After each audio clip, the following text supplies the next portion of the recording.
I messed up and got involved with some people that I shouldn't have got involved with. And before you all jump in the comments and say play with fire and get your fingers burnt, Pete, there's something I need to explain. But while I do that, I've got 5 of these TP-Link in-wall access points to install today, so let's get on.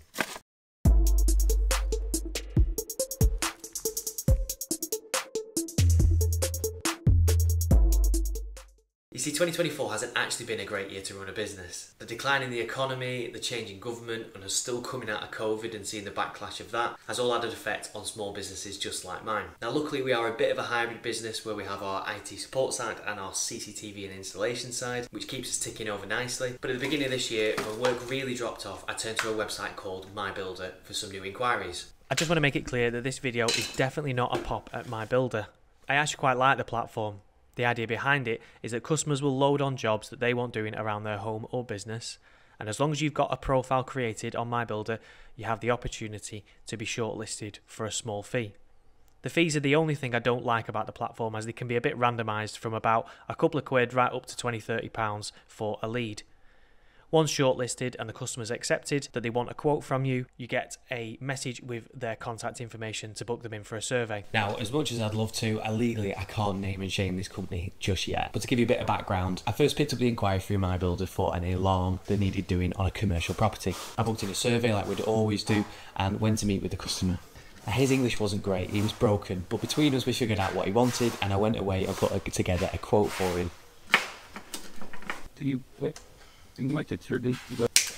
But because of timescales of him wanting the work completed and the diary that we had available to him, I just couldn't get him booked in time. So unfortunately we lost the alarm job. But we did win the opportunity to quote for the cameras. While I was there, the customer explained that the cameras weren't of great quality, and looking at the screen in the office I could see some were flickering, others were grainy, but my priority was to focus on the alarm at that point. Now, alongside the quote we sent for the alarm, I also sent an estimate of the cost to get the cameras working. I just put an estimate price in so that he had an understanding of what we charge for a job of that size. A good few weeks went by and the customer went on holiday, and I sent him a text message just to chase up on how he was getting on with that camera system. He replied saying he was still interested in getting it sorted, so at that point I booked him in for another site survey so that I could discuss and look more in depth into the camera system itself. It was at this point that the scope of the works for the camera system started to go a bit grey. The customer couldn't decide whether to completely replace all of the cameras or just repair the faults that were there. And it was at this point that I asked about the potential to go on to a day rate. I forgot the patch leads for the job, I'll have to go and get them. Now, if you're not familiar with how work is quoted, there is usually 2 ways to do things. The first being price work. Now, price work is when you quote a customer, and whether that job takes you 4 months or 4 days, the customer pays a pretty fixed level cost. The alternative to that is that you ask the customer to go on what's called a day rate. A day rate is pretty much what it says on the tin. You supply labour to the customer at a fixed cost per day. Whether the customer needs you for 4 months or 4 weeks or a day, it costs them exactly the same. Because we hadn't installed this system, I made the suggestion to the customer of a day rate because I didn't know what gremlins we were going to find when it came time to install. He seemed apprehensive about a day rate, and a lot of people can be, because it doesn't give them a guaranteed flat cost. But because the job was evolving constantly and suggestions of new cameras being installed or new systems being installed was being thrown around, I didn't want to be left in a position where I'd put in a price to do a job and I had to stick to that price even though they were changing the scope of work around me. Not long after this, I started to communicate with another guy who was involved somehow through the business, and although didn't know much about camera systems, did have some technical knowledge of how it all fits together.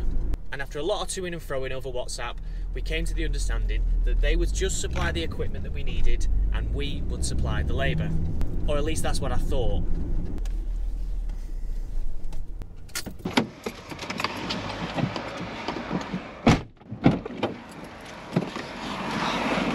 Got him.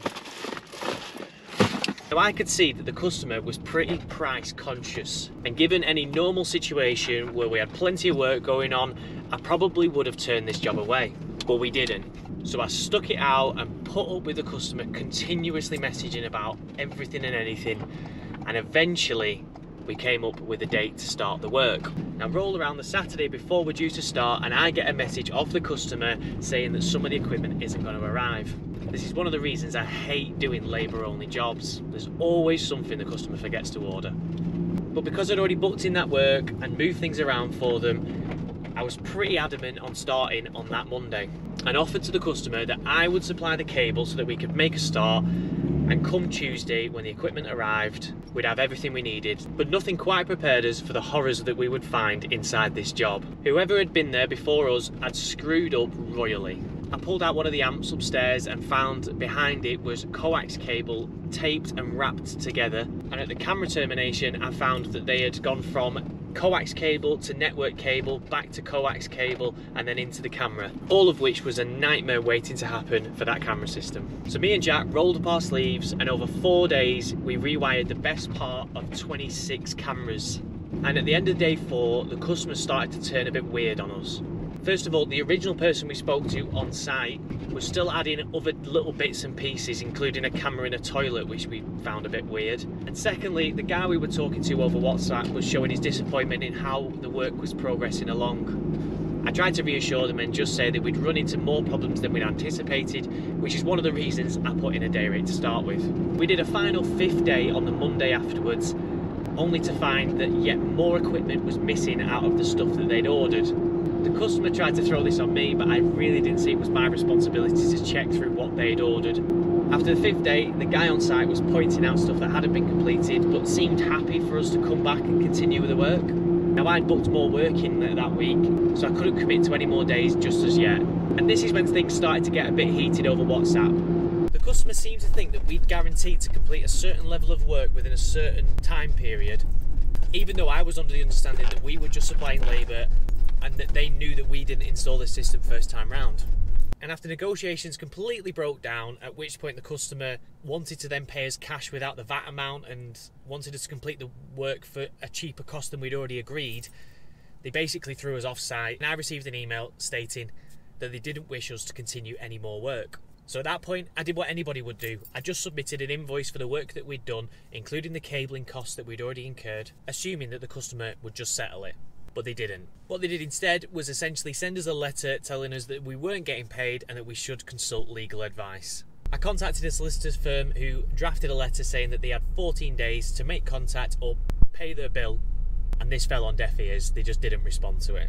So I had no choice but to move on to the next step, which is to go down the small claims court route.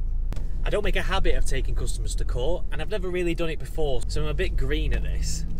But so far, this is how I understand the process works. We first log on to the Gov website and file a claim, submitting our case and all the evidence that we have against the defendant. We then waited a length of time and the case was submitted to mediation. The mediator tried to get us both to settle on an agreed amount or a resolution to the problem, but they weren't for budging and neither were we. For some reason, the claim then got processed through to an actual solicitor or lawyer, and on a telephone appointment, he again tried to mediate the situation and get us to come to some sort of agreement before passing it to court. Again, they wouldn't budge, and even were cheeky enough just to offer us the price of the cabling that we'd bought on the job with no labour covered at all. Bear in mind, at that point I'd covered all of the labour costs for that job and I was actually out of pocket for the cable as well. Because we couldn't reach a resolution over that telephone appointment, the solicitor or lawyer referred our case on to the court. So now we wait for our day in court where we have to submit our evidence again and hopefully it goes our way. Well, that's 1, 2, 3 and 4 Wi-Fi points connected for this customer. Well, the Sparkies, I've got to take the internet off, so my work here is done today. What do you think? Do you think I left myself wide open for a claim, or do you think I deserve to be paid what I'm owed? Would you have done things differently? If so, let me know in the comment section below. If you like this content, please hit that like and subscribe button, and I'll see you in the next one.